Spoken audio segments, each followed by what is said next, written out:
guys, and welcome to today's episode of Ask Alli. Today I'm going to be making you guys a very special candy treat. I haven't really talked to you guys much about this. I mentioned it in the vlog, but you guys have asked me to do some more baking stuff, and so I decided this recipe would be a really great one. It's simple, but it is delicious, and you guys are gonna love it. So here are a few things you're going to need to get started. First, you're going to need 2 sticks of butter, 1 package of saltine crackers, 1 cup of granulated sugar, 1 medium-sized pot or saucepan, 1 cookie sheet covered in aluminum foil, 1 package of toffee candy pieces, 1 package of chocolate chips, and these can be white, milk, or dark, whatever you prefer, and 1 package of peanut butter chips. Begin by preheating your oven to 400 degrees. Next, you can begin to melt your butter in your medium saucepan or pot over medium-high heat. Once you have your butter melting a little bit, you can go ahead and add your cup of sugar. Start blending those ingredients together a little bit at a time, and we can leave these to rest on the heat while we go and work on organizing the base of our candy, our saltine crackers. Empty out your entire package of saltine crackers onto your lined cookie sheet and begin arranging them next to each other, trying to make sure that there is no space between them. You can go back through and arrange them closer together once you're done getting them sort of in their right positions, and this just sort of helps make sure that everything is evenly coated, so just try and do your best to make sure that everything is very close together. Now that we've finished arranging our crackers, we can move back over to the stove and check on our butter and sugar mixture. It's looking pretty good right now, and we just want to keep stirring that evenly over the heat and make sure that the sugar and butter are incorporated together nicely. Now that we see this little froth happening and all these little bubbles appearing on top of this mixture, we know that it's ready to pour over our crackers. Now you're going to quickly but carefully work your butter mixture all over the top of your base of crackers. Don't worry too much about getting it to the edges, because in a second we're going to work with our spatula and smooth it out to make sure everything's evenly coated. Now we're just going to go as quickly as we possibly can, again, to make sure that the mixture doesn't cool or harden before we get the chance to cover all of our crackers.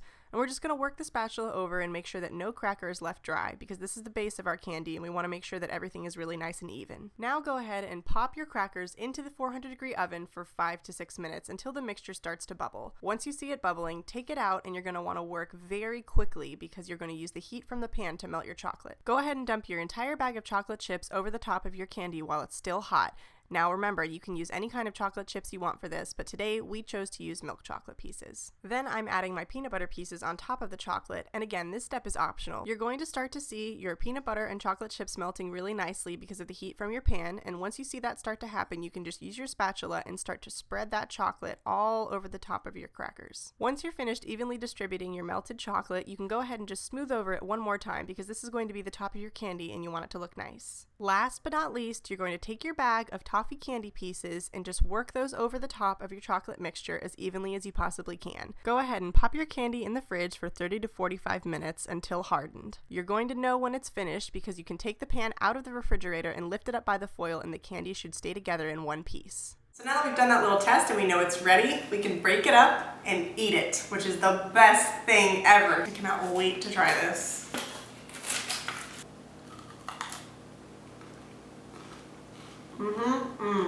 Okay.